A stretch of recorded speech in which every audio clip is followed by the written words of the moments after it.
ہے کہ تو یہ سارے کام کر لے. دوسرا کیا ہے کہ اس نے اختیار لیا ہے، مانگا ہے اور اپنے عزائم کا اظہار کیا ہے.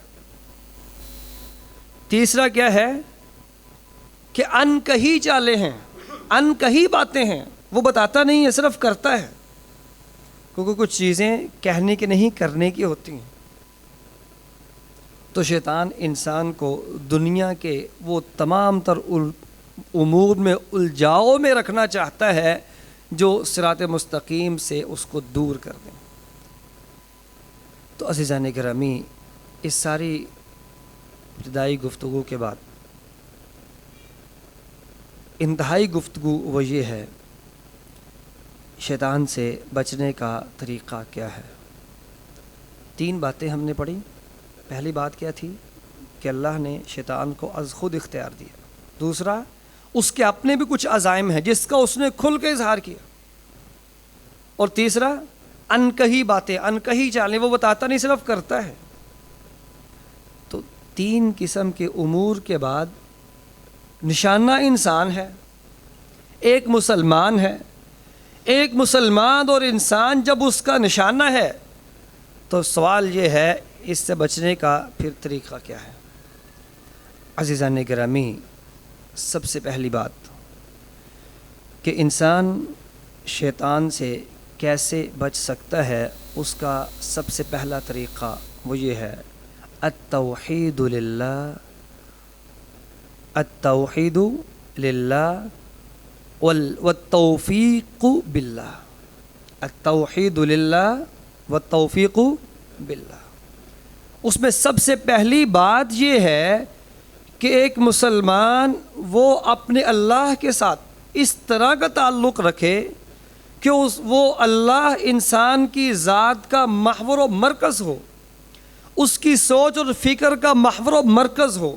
والعبادۃ مخلصین لہ الدین، والعبادۃ مخلصین لہ، کہ عبادت ہو، اختیارات ہو، معاملات ہو، معمولات ہوں، تمام تر چیزیں اگر محور و مرکز کوئی ذات ہے، خوشنودی حاصل کرنے کو کوئی مقام ہے اور تعلق کو بنانے کی کوئی جگہ ہے تو وہ ایک اللہ کی ذات ہے جو وحدہ لا شریک ہے. یہی وہ توحید کا پیغام ہے جو توحید اللہ انسان کو سکھا کر شیطان سے محفوظ رکھنا چاہتے ہیں. تو عزیزان گرامی، التوحید للہ والتوفیق باللہ. تو اللہ کی توفیق انسان مانگتا ہے اور اس کے ساتھ جس رب سے توفیق مانگتا ہے اس کے ساتھ اپنی فکر کو، اپنی سوچ کو، اپنے تمام تر امور کو، اپنی محبتوں کے اور اپنی تمام تر میلان کے جو رشتے ہیں وہ خالصتاً اللہ کے ساتھ جوڑ دیتا ہے اور اس بات کا اظہار کر دیتا ہے کہ وہ اللہ ایک ہے، اللہ ہی ایک ہے اور وہ اللہ کو ایک مانتا ہے اور اللہ کی ہر ایک مانتا ہے. عزیزان گرامی، دوسری بات وہ یہ ہے شیطان سے بچنے کا جو طریقہ ہے کہ انسان وہ اللہ سے یہ دعا کرے اور شیطان سے پناہ مانگتے ہوئے اللہ کی پناہ میں آ جائے. اس کے لیے قرآن مجید کی آیت ہمیں بالکل واضح پیغام دیتی ہے. وَإِمَّا يَنزَغَنَّكَ مِنَ الشَّيْطَانِ نَزْغٌ فَاسْتَعِذْ بِاللَّهِ. اللہ تعالیٰ فرماتے ہیں کہ جب بھی انسان وہ اچھا کام کرنے کی کوشش کرے گا، شعور کی زندگی گزارنے کی کوشش کرے گا، لا شعور سے نکل کر شعور کی زندگی میں آئے گا، اس سارے کے سارے توحید کے وہ تمام تر تقاضوں کے مطابق اپنے اللہ سے تعلق کو استوار کر کے عبادت میں اللہ کی خوشنودی کو مقصود بنا کر جب وہ ایک اللہ سے تعلق قائم کر کے اس مضبوطی کے ساتھ چلنا شروع کرے گا، یہ ہو ہی نہیں سکتا شیطان اس کو اس کے سامنے کانٹے نہ بچھائے، نہیں ہو سکتا. اللہ تعالیٰ فرماتے ہیں وَإِمَّا يَنزَغَنَّكَ مِنَ الشَّيْطَانِ نَزْغٌ. وہ انسان سے اس کی عبادات میں سے، اس کے نظریات اور افکار میں سے وہ صراط مستقیم پر چلنے کے وہ تمام تر داعیہ اور اس کی فکر اس کو چھین کر اس کو ایسے راستے پہ چلانا چاہتا ہے جو شیطان کا راستہ ہے۔ اللہ تعالیٰ کیا فرماتے ہیں؟ فاستعذ باللہ۔ تو پھر کرنا کیا ہے؟ طریقہ کیا ہے؟ اللہ سے پناہ مانگ لیجئے۔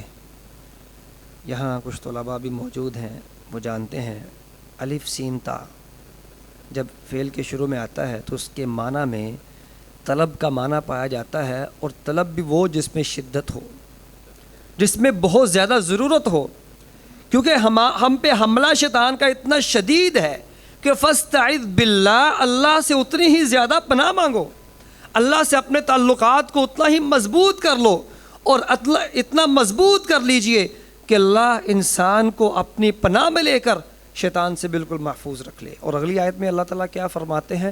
ان الذین اتقوا اذا مسهم طائف من الشیطان، جب شیاطین میں سے کچھ گروہ، کچھ طائفہ، کچھ شیاطین آپ پر حاوی ہونے کی کوشش کریں، تذکروا، حل کیا ہے شیطان سے بچنے کا؟ تذکروا، فوری طور پر اللہ کے دربار میں پہنچا کرو، اس سے پناہ مانگو، اس سے شیاطین سے بچنے کی توفیق مانگو۔ ہوگا کیا؟ فَإِذَا هُمْ مُبْصِرُونَ، شیطان جو چاہتا ہے انسان کو لاشعور کی زندگی گزارنے دے، اور وہ اپنے ہی زندگی کے گرداب میں پھنسا رہے، اس کی زندگی میں کچھ پتہ نہ ہو۔ اگر ہم لاشعور کو سمجھنا چاہتے ہیں نا، تو پھر عبادات میں انسان سمجھ سکتا ہے۔ نماز شروع کرتے ہیں تو پتہ ہی نہیں چلا نماز ختم ہو گئی، آج روزے کا پتہ ہی نہیں چلا روزہ رکھا تھا ختم بھی ہو گیا، رمضان ختم ہوا تو رمضان ختم ہونے پہ بہت سے لوگوں کو یہ بات آپ سنتے ہوئے بات کرتے ہوئے سنیں گے، رمضان دا پتہ ہی نہیں چلا، رمضان آیا تھا اب پتہ نہیں لگا، پہلا عشرہ لنگ گیا، دوسرا لنگ گیا، تیسرا لنگ گیا، پتہ ہی نہیں چلا۔ سبب کیا ہے؟ انسان لاشعور میں جب اعمال کرتا ہے تو جب اعمال کی تکمیل ہوتی ہے، اس کی زندگی پہ اس کے اثرات مرتب ہو تو اس کو پتہ چلے نا۔ اس لیے انسان جب شعور کی زندگی میں آتا ہے تو پھر اس کو اللہ تعالیٰ وہ اس کے اثرات دیتے ہیں، جو اس آیت کے آخر میں رب نے فرمایا فَإِذَا هُمْ مُبْصِرُونَ، جب وہ اللہ کو یاد کرتا ہے، اللہ کے پاس آ جاتا ہے، اللہ کی پناہ میں آ جاتا ہے، تو اللہ تعالیٰ فرماتے ہیں وہ اچانک سے ہی اس کی کیفیت ایسی ہوتی ہے، اس پہ اثرات ایسے آتے ہیں کہ وہ کیا کرتا ہے کہ اللہ اس کو پھر شعور کی زندگی دیتے ہیں، جس میں جب وہ عبادات کرتا ہے تو اس شعور سے کرتا ہے، اس کے اثرات کو لے کر اپنی زندگی میں بدلاؤ وہ محسوس کرتا ہے۔ تیسرا طریقہ شیاطین سے بچنے کا وہ یہ ہے کہ تلاوت القرآن و سماعتہ، قرآن مجید کی تلاوت اور اس کی سماعت، اس کو سننا۔ ایک تو یہ جملہ اپنے معنی میں مفہوم میں بالکل عام ہے، قرآن مجید کی کہیں سے بھی تلاوت کی جائے، اللہ کا کلام پڑھا جائے، اور یہ کیسے ہو سکتا ہے اللہ کا کلام پڑھنے والا، صبح و شام اللہ کے قرآن کی تلاوت اور کرنے والا اور سننے والا وہ شیاطین سے بچ نہ سکے۔ اور عزیزان گرامی، کبھی کبھی اپنی زندگی کا یہ معمول بنائیے، یوٹیوب آپ کے پاس ہے، اس کا اور بھی کئی استعمالات ہیں، لیکن اچھا استعمال کیجئے، کسی اچھے قاری کی تلاوت کو سنیے، 2-3 منٹ شاید کو مشکل ہو سننے میں، لیکن سننا شروع تو کیجئے، یقین کیجئے وہ تلاوت کے اثرات روح تک نہ اترے تو پھر کہیے گا۔ قرآن مجید ایک چیز ہی ایسی ہے جن کو معنی مفہوم بالکل نہیں پتا تھا، واللہ العظیم وہ صرف اور صرف تلاوت کی گہرائی میں، الفاظ کی گہرائی میں، اس کے سر اور اس کے ترنم میں جو صحیح معنوں میں تھا اس میں اترتے گئے، اللہ نے ان کے دلوں کو ایسے صاف کیا کہ وہ کفر کے اندھیروں اور گہرائیوں سے نکل کر اسلام کی روشنی اور اونچائیوں میں بالکل عام لوگوں کی طرح، مسلمانوں کی طرح بہترین مسلمان دکھائی دیتے تھے۔ اس لیے قرآن مجید کی تلاوت، اس کو کرنا اور سننا، اور بالخصوص سورۃ بقرہ کی تلاوت آپ نے سن رکھا ہے، شیاطین سے بچاؤ کے لیے بہترین رسول اللہ صلی اللہ علیہ وسلم نے اس کی ترغیب فرمائی ہے۔ اس کے ساتھ سورہ بقرہ کی آخری آیات سونے سے پہلے اس کو پڑھنا چاہیے۔ رسول اللہ صلی اللہ علیہ وسلم فرماتے ہیں کہ فتح ہو، یہ 2 آیتیں انسان کو کافی ہو جاتی ہیں۔ اب کافی ہونے کا مطلب کئی ایک معنی ہے، اس کا ایک معنی یہ بھی ہے کہ یہ 2 آیتیں شیطان سے کافی ہو جاتی ہیں، شیطان پھر پاس نہیں آتا اور انسان کو صحیح سونے بھی دیتا ہے اور صبح اٹھنے کی توفیق بھی اللہ کی طرف سے مل جاتی ہے۔ اور عزیزان گرامی، اسی طرح آیت الکرسی یہ بھی ایک مجرب نسخہ ہے، اس کے بارے میں تو ہم سب بہت اچھے سے جانتے ہیں۔ صورت اسی طرح قرآن مجید کی آخری 2 صورتیں معوذتین، ان کی تلاوت، گویا کہ قرآن مجید کی آیات بینات جس گھر میں تلاوت کی جا رہی ہوں، رسول اللہ صلی اللہ علیہ وسلم فرماتے ہیں گھروں میں تلاوت کیا کرو۔ یہ گھروں میں تلاوت نہ کرنا ایسا ہی ہے جیسے انسان اپنے گھروں کو قبرستان بنا رہا ہے، اور اس سے بڑی بات کیا ہے؟ المختصر یہ ہے کہ چوتھا طریقہ شیطان سے بچنے کا وہ یہ ہے کہ انسان اپنی زبان پر اللہ کا ذکر وہ جاری رکھے۔ اللہ کا ذکر، اللہ کو یاد کرنا اور اس کے ساتھ تعلق داری رکھنا۔ دیکھیں، جب انسان کسی کا تذکرہ کرتا رہتا ہے، یہاں بھی تذکرہ کیا، وہاں محفل لگی تب بھی کیا، مختلف مقامات پر تذکرہ کرتا ہے، یہ کس بات کی علامت ہے؟ کہ اس کا کوئی خاص تعلق ہے۔ تو اللہ کا ذکر کرتے رہنا، یذکر اللہ علی کل احیان، رسول اللہ صلی اللہ علیہ وسلم ہر وقت اللہ کا ذکر کیا کرتے تھے، سوائے ان مقامات پر جہاں پر اللہ کا ذکر نہیں کیا جا سکتا۔ اور مصنف ابن شہاب اور عبد الرزاق کی صحیح روایت ہے، علامہ البانی رحمہ اللہ نے اس کو حسن درجے کی روایت قرار دیا ہے۔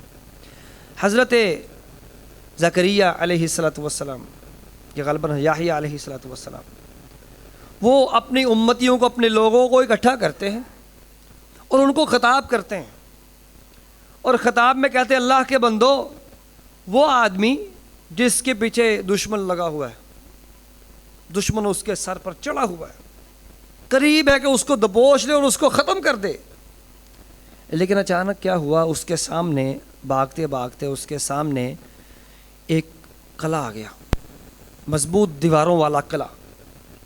اس کا دروازہ کھلا تھا، وہ دروازے میں گیا، فوری دروازے بند کر دیے گئے، گویا کہ وہ قلعہ بند ہو گیا، مضبوط دیواروں، مضبوط سہاروں کے ساتھ، مضبوط دروازوں کے ساتھ۔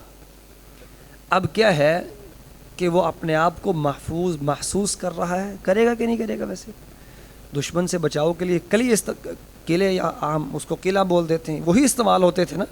اگر وہ اس میں محفوظ ہو گیا ہے تو فرماتے ہیں کہ ایک انسان جس کا سب سے بڑا دشمن شیطان ہے، وہ اس کے پیچھے لگا ہوا ہے، اور وہ مسلمان جو اللہ کا ذکر کرتا ہے، اللہ کو یاد کرتا ہے، وہ بالکل ایسے ہی ہے جیسے اللہ نے اس کو مضبوط قلعے میں محفوظ کر لیا ہے، اب شیاطین اس کا کوئی نقصان نہیں کر سکتے۔ تو عزیزان گرامی، بات کہنے کی ہے کہ اللہ کا ذکر یہ انسان کو بہت سے فوائد دیتا ہے، لیکن اس میں سے ایک فائدہ یہ بھی ہے کہ اللہ شیاطین سے محفوظ کر لیتے ہیں۔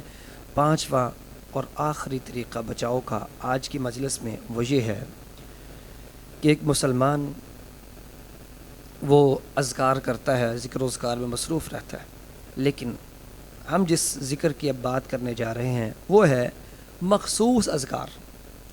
صبح سے شام تک، شام سے رات تک، رات سے صبح تک ہماری زندگی کے کچھ معاملات ایسے ہیں جو سب کے کامن ہیں، سب کے مشترک ہیں۔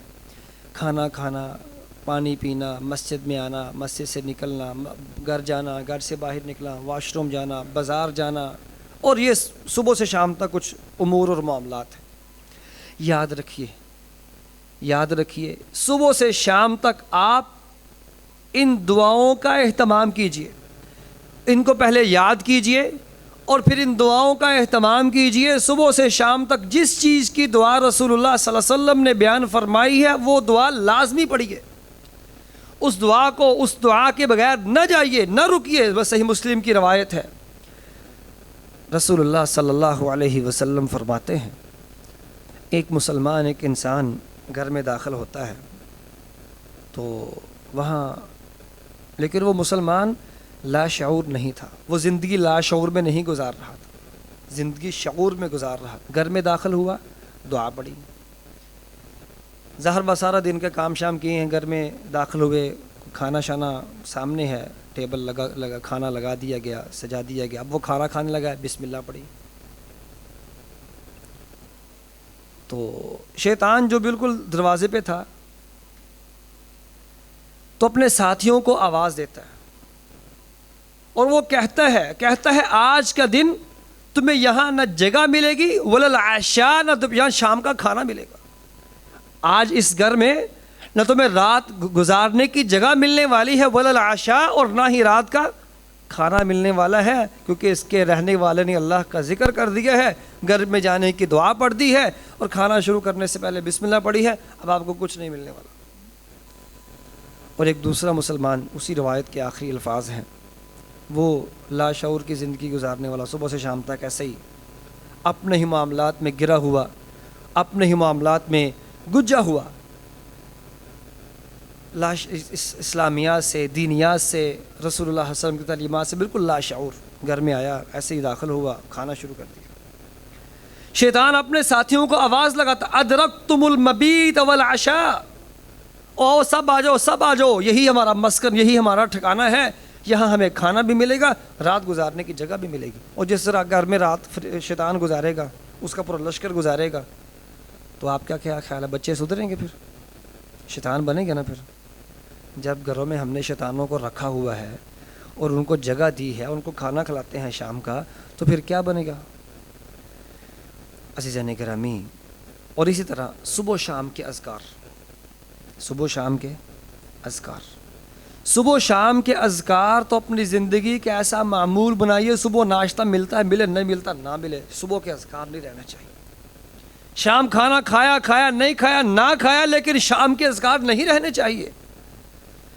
وہ مشہور روایت ہے نا، آبان رحمہ اللہ مشہور تابعی ہیں، وہ اپنے شاگردوں کو پڑھا رہے ہیں، اعوذ بکلمات اللہ التامات من شر ما خلق، بسم اللہ الذی لا یضر مع اسمہ شیء فی الارض ولا فی السماء وهو السمیع العلیم۔